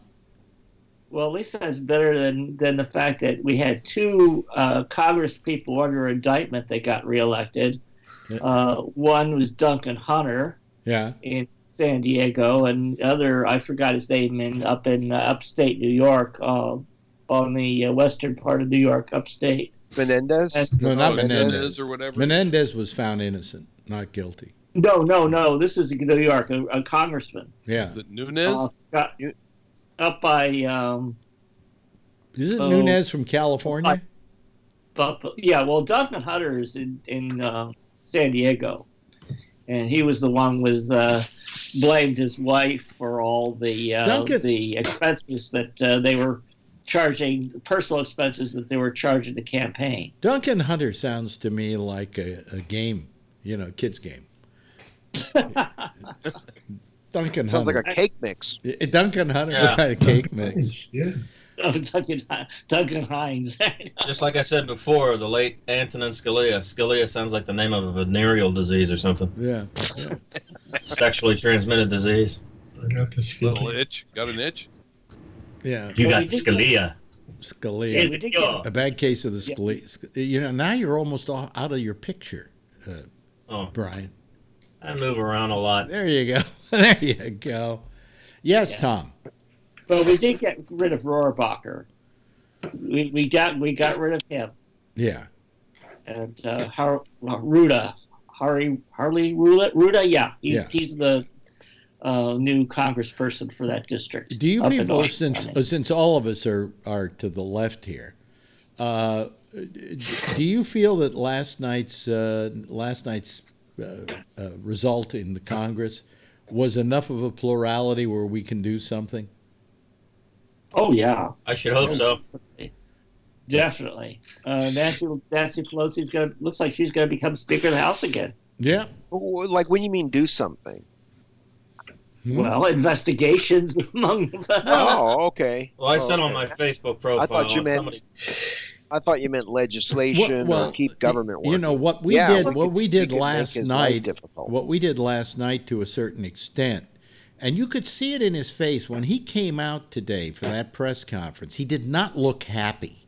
Yeah. He looked defeated. He looked defeated, and yet he said, "Oh, it was as perfect a night as it could possibly be." What we did what we did last night was we shot him in the foot. We slowed him down. He'll find new lows. He'll find new lows, but we've slowed him down when it comes to making massive negative changes in this society. He's going to threaten. Because look, think about it. Well, he already threatened. How many politicians? Right. How many politicians don't have a skeleton or two in the closet? Right. So he's gonna threaten everybody. Come after me, and I'll come after you. Yeah, but does he have the goods on them is the question. And by the way, you want to talk about somebody that's got a lot in his closet, as it were. It's dear Donald Trump. Yeah, but it seems that even though we have him in his own words, we have videotape of him, we have all kinds of things, and then the people around him are the ones who wind up going down. Somebody said on MSNBC today that the biggest witness against Donald Trump, if he gets tried for anything, will be Donald Trump, because you can go back to tapes, you can go back to tweets. You can go back to any number of things that would indict him, and would be a witness to what he's being indicted He's safe because we can't impeach him because it'll never pass the Senate. Well, I don't think that's the reason why we don't want to do it. I think we don't want to do it because we have an election to win for 2 years hence, and if we start impeaching him or impeach him in the Congress, okay, which we can do. Yeah, we make him a victim to a lot of people. That's true, and we don't want to do that. We want to, I'd like to see him chased from office. I'd like to see him do a Nixon. Okay, never happened. He has no humility. Yeah, he's too arrogant for that. By the way, there's another Pence we have to contend with. He just got elected to what? The Congress, was it? Yeah, it looks just like his brother. Yeah. Yeah. Yes. Mike Pence's brother got elected in the Congress. Yeah. Yeah. But anyone here think that there could be some seeds sown for a civil war in terms of battle for the Speaker of the House in the Democratic House? I don't mind Nancy Pelosi. I've known the family over the years, and I like them as people. But I think maybe she should let somebody else do that job. I think maybe it's time. Did you see her crowing on TV last night? There's no way she's stepping away. No, she's not stepping. There's no question she's not going to step away. But she is. It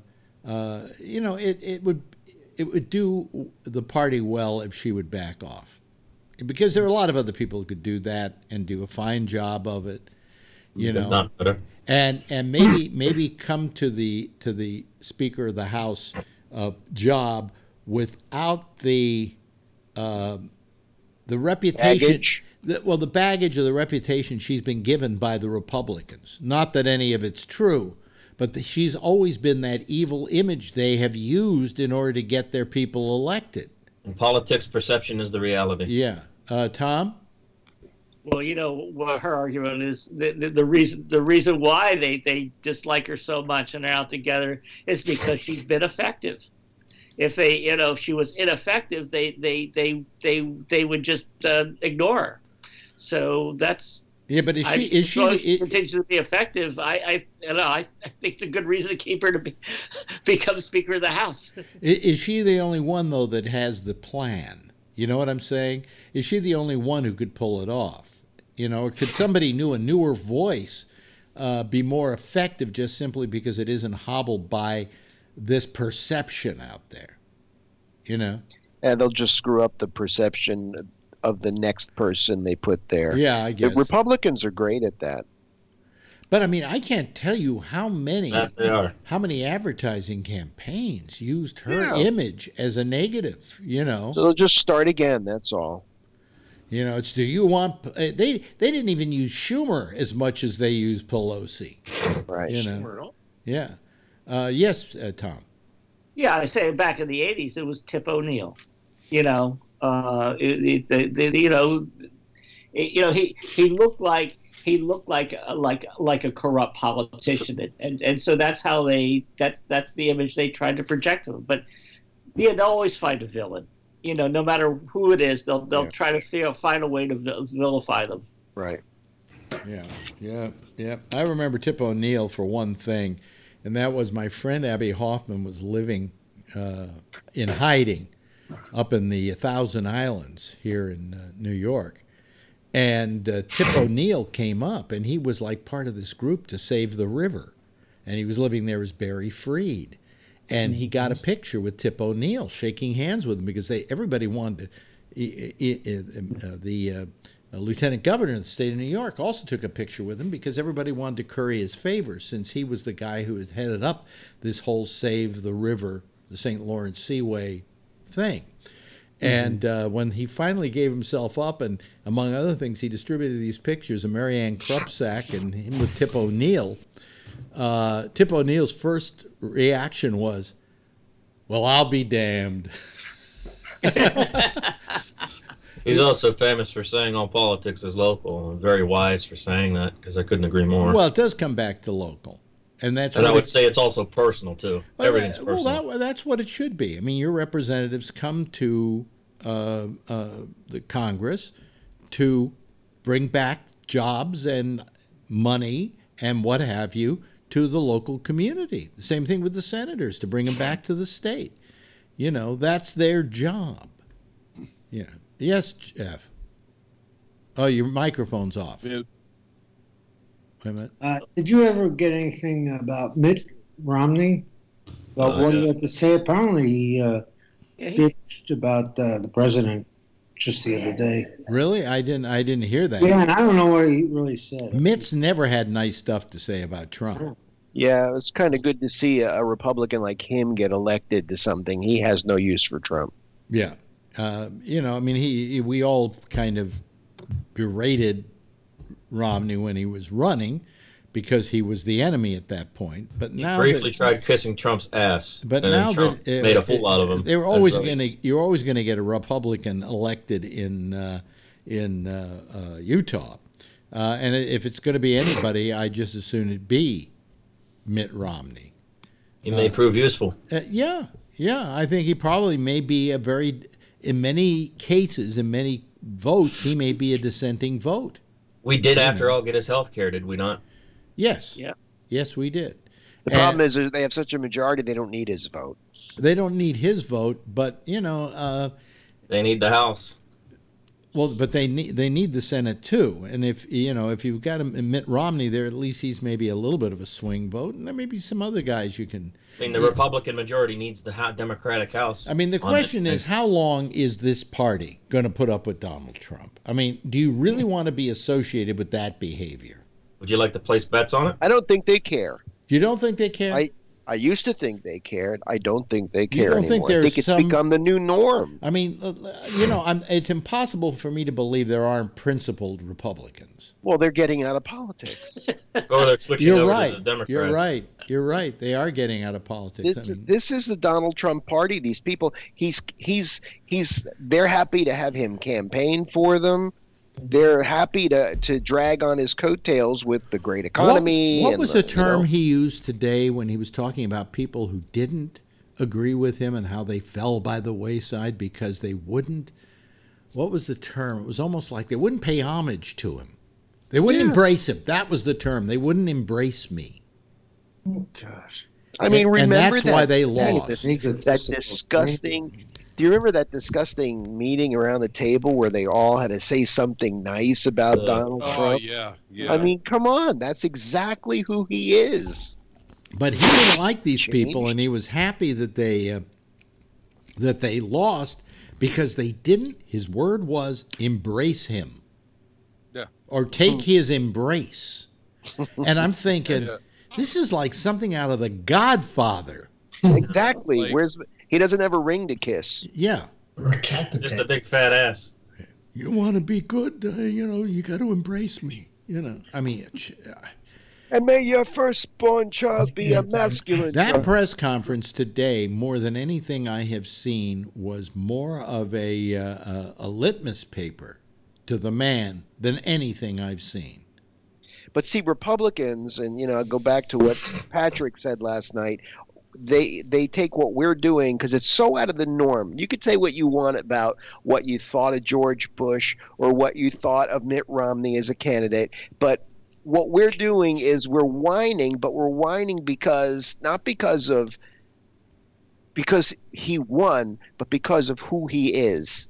There's a difference. I wanted Donald Trump to surprise me. I don't know about the rest of you, but I really wanted him to surprise me. I wanted to be able to say, hey, he's better than I thought he would be, Of course. He's doing a better job than I thought he would do. A lot of people get in office and all of a sudden they feel this public responsibility, and it takes the better part of their nature, which is good. And I thought, I hope when he got elected, I think I even said it here on the air to somebody who was crying, and I think like Renee or somebody like that, who was crying about it. Well, let's wait. Maybe he'll surprise us, Let's hope he does. That went out the window. Well, if he surprised us, it's how Renee, if you're is. listening, you were right. But I wanted him to be okay because I had no other choice. We had no other choice but to hope he'd be fine. But somebody encouraged him in his bad behavior before we could get to him. Yes, Tom. Well, I think the problem is that he is so set in his ways, and I don't want to make it sound just as an age thing. Wait a minute. Hold on a second. What is that noise? What is that? He is just who he is, and any thought that he would change was quickly dashed with that horrible inaugural address.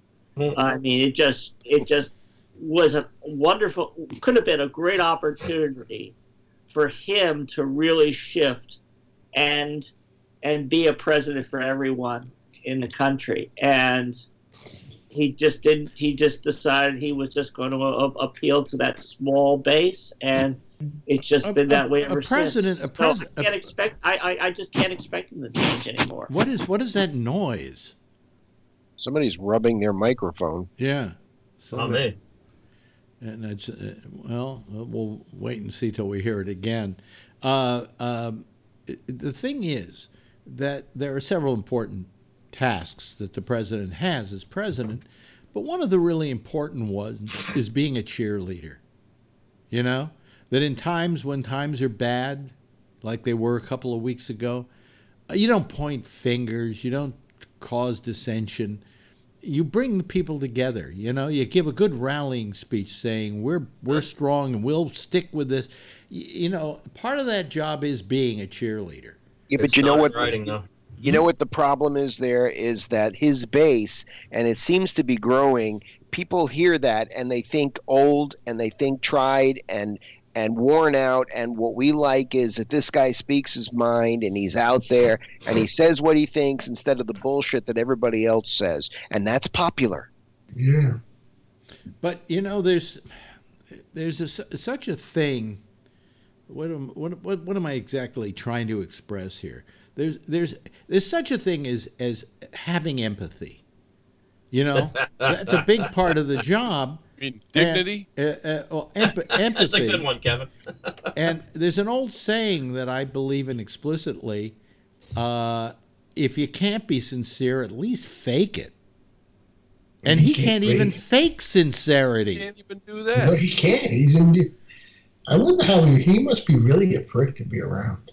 I'll bet he is. Oh, my food's cold. Can everybody get out? I imagine he was hell to work with. He still is. Well, he still is, but I'm saying even more so now. Before he was president, would you have wanted to work for Donald Trump? I would imagine that your job was probably always on the line. Only if I have a shot at working on him. He'd probably make you get his lunch, and if it wasn't back right away, you'd get Wait, Tony's trying to say something. He speaks so infrequently that we should give him the chance. Yes, Tony. He'd probably be like, he'd probably make you do all this menial things. Like, he probably would be always on your back 24/7. Yeah, you have to think about it. He's a guy who faked his own press secretary. Yeah, I mean, he's a guy who would get on the phone. Yes. and talk about himself as another person. Yeah, Come on. he's right. He would call up people and say he was Donald Trump's press secretary, and then tell them what he wanted to say about was wonderful about Donald Trump. He's got such a in himself. It's disgusting. Let me ask you something, Tony. As long as I got you, how's your mother doing? She's doing a little better. You know what it is? She has to go for a colonoscopy. So how old is she? 77. She doesn't need a colonoscopy. That's what we said, but you know what it is? The doctor wants to have it under because he sees a little blood sometimes in her stool. And we told him, you don't want to. If you don't want to get it, you don't have to. Wait a minute. Is it red blood in the stool? It's little red off and on, but she has hemorrhoids. Wait a minute. Is it red blood in the yeah, that he's seeing? Sometimes, then any decent doctor would know that's a fucking hemorrhoid. I told him that, and she's got piles. I yelled at this guy in the hospital. Well, you didn't have to put it that way, Tony. I know. I haven't heard it. I haven't heard it called piles in years. My grandfather used to call it piles. I've got piles. She's got piles. I said, "Oh my God." I told this doctor, you don't know what to do. I actually, when I went to school, that was not that impressive. You have piles. I've got mountains. Yeah, I'm going to tell Shecky more when I visit. I was going to come over. But you know what it is, Alex? I says, Mom, my brother says, you don't have to do this. She says, I want to do it now again. I said, all right. But anyway, what happened was your mother passed out because they were giving her the stuff to drink that made her, Kevin. I thought she was dead. Kevin went through it a couple of weeks ago. And it dehydrates you is what it does. Yeah. So I said, "Mom, don't move." And I turned around. She must have tried to move off the boat. She fell right down. I had my sisters crying. This is call EMS. I picked her up. I got her on the boat, and I'm talking to her. She was adamant. Oh my God! I'm sorry. She's 77. You know what she said to me? When's the last time she had a colonoscopy? It has to be 20 years ago. Oh, well, maybe it's not a bad idea to get a baseline. But the point is that after 75, they usually don't recommend colonoscopies for any number of reasons. Number one of which is, and this is the sad thing they tell you, is you'll probably die before you get a cancer in your colon at this point. I mean, I told her, "Mom, it's not cancer." She said, "How do you know?" "You wouldn't know." I said, "You'd be losing weight." And she's not that heavy. It's just a point that most people, bad for her. But if she hasn't had one in 20 years, then I think it might be a good idea to have one. Yeah, I said, you know what, she wants to do it too. I said, you know what, we got to drop her off Saturday in the hospital, and they get a prep her over the weekend, and then Monday they'll do this, and then we'll get her the hell out of there Monday. Okay, but other than that, let's stop with this discussion because I don't want to hear the word piles again. Alex, I had to see the piles. There was nothing to talk about. So, oh my God. You've seen her hemorrhoids? Well, I had to pick her up. I had to pick a pin. I felt so bad for her. We're losing Scott. We're losing Scott. Stop it. I'm sorry. That's more than we. She said, what did you think? I said, "Mom, what did you think of?" She says, "Mom, that's more than we need to know, Tony." I'm sorry. Yeah. Okay. Stop. I won't say everything. Oh my God. Damn it. I have a backhanded compliment I'd like to make. What's that? Let's say I conversely to all of you would love to work on Donald Trump. Really? What do you mean work on Donald Trump? What do you mean work on Donald Trump with the scope through a high-powered rifle? Oh my God! No. I thought he was going to give a colonoscopy. Oh well, that's really. We're not going there. We're not going there. We're not going there. Yeah, no. We're not going. Where's there, the compliment? Not joining next level. Yeah. I said backhanded compliment. Brian, you could have just cost me the Secret Service coming to my door. Thank you.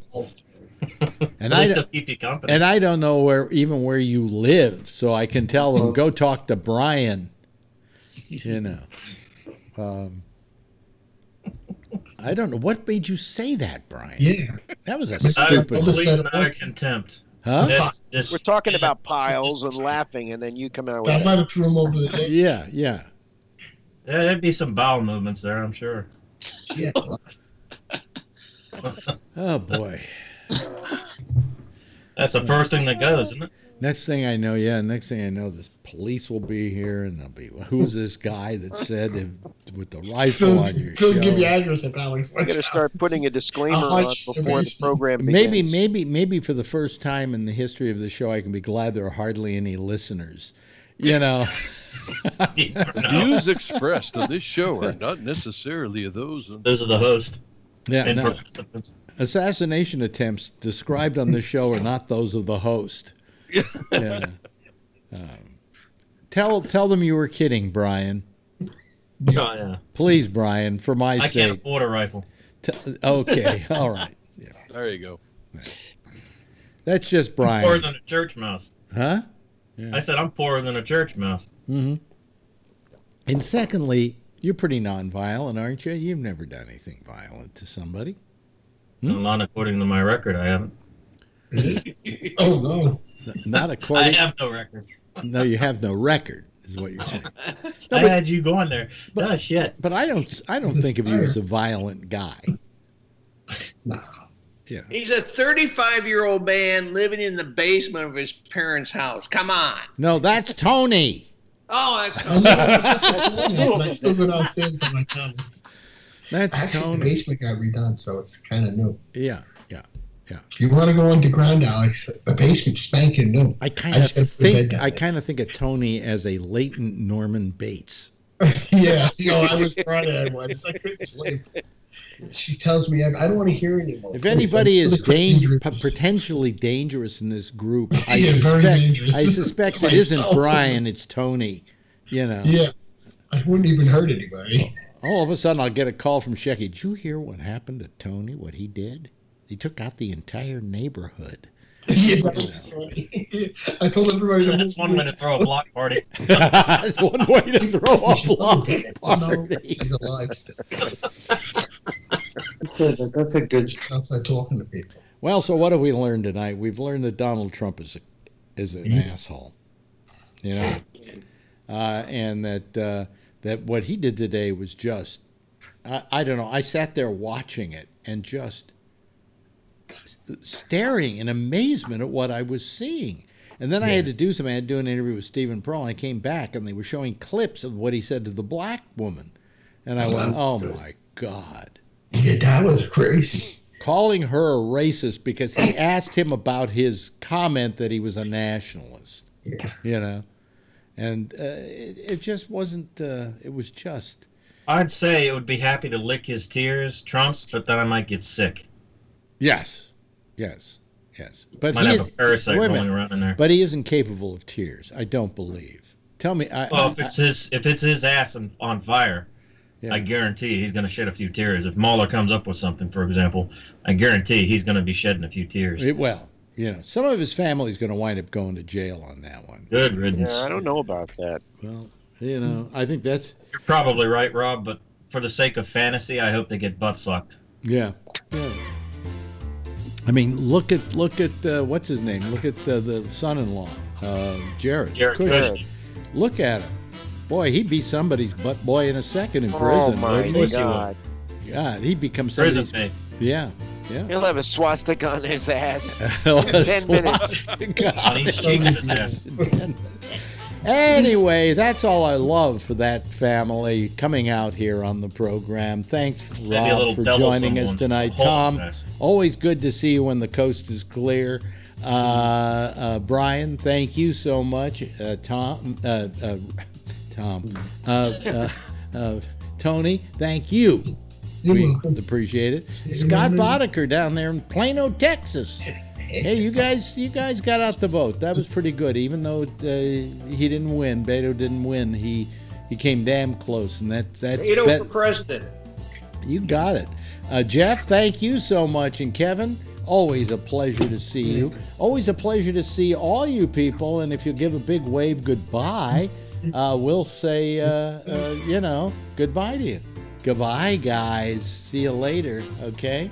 All right, that's our citizen panel for tonight. Boy, that was a good show. A lot of good topics and good conversation, and there's more of that coming up. More where that came from next over most of this same GabNet with the intersection with Jack Bishop, and then at midnight it'll be Connection. Midnight. 1 o'clock Eastern Daylight Time, it'll be Connections. Tomorrow night, 9:30, Damian Chaplin in the Exchange, and then I'll be back here tomorrow night at 10 o'clock Eastern Daylight Time. Same time, same station in life. In the meantime, if you see her, tell her I love her, okay? Bye-bye.